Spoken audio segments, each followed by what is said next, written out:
Well, it's me again. Aren't you glad to see me? I'm glad to see you. Well, let me correct that. I'm glad to see most of you.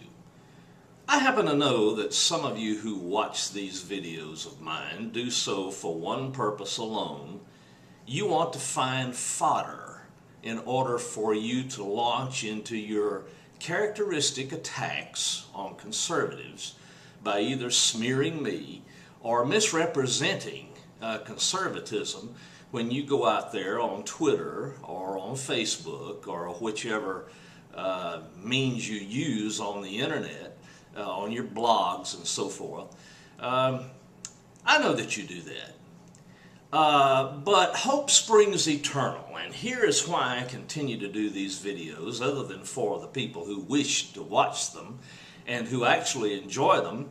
My hope is that somebody, somewhere out there among the vast liberal world, who has their mind fully engaged, which is a rarity among liberals, will actually hear something in these videos that will so affect them that they will change their mind. Yes, I do have that hope. And I've always believed that when conservative ideas are allowed to be debated in the public marketplace alongside of left-wing ideology, conservative ideas always come out ahead. We always win the debate. There's no other way it can be, because we base our arguments upon logic. The left wing bases theirs upon emotion. Well, be that as it may, I'm glad you all are watching today. I want to alert you to a column that I have written at examiner.com.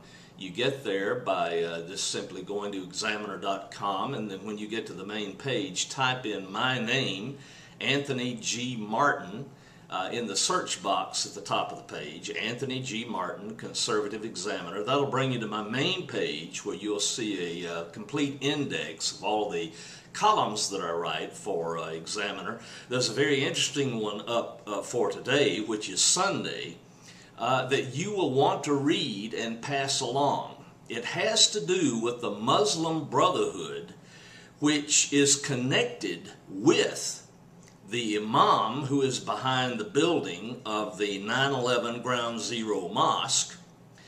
And you need to read this information about the Muslim Brotherhood, because I believe that not many Americans are fully aware of what this group is about and what they're up to. And you need to know, because they are very dangerous. The Muslim Brotherhood's been around ever since the middle of the 1950s. They have a group of stated goals which result in their ultimate victory of influencing U.S. policy in a number of different realms. And the final phase of their plan is to implement jihad in American society, the violent takeover of the United States of America. Now, all that information you'll find in my latest column, examiner.com. Type in Anthony G. Martin, Conservative Examiner, at the top of the page. Click on the search button. It'll take you to my page, where you'll find all of these columns, and the column for Sunday deals with the Muslim Brotherhood. Now, it's very important for you to realize the dire situation the United States of America is in at this critical hour. We have every reason to believe, as counterintelligence agents tell us, and as Muslim defectors are telling us, that the Muslim jihadists are simply lying in wait, often protected by local mosques in your communities. And all they're waiting for is the signal from some leader or leaders. And they will conduct violence, deadly violence, against the American citizens. Now, this information is fully available, fully documented.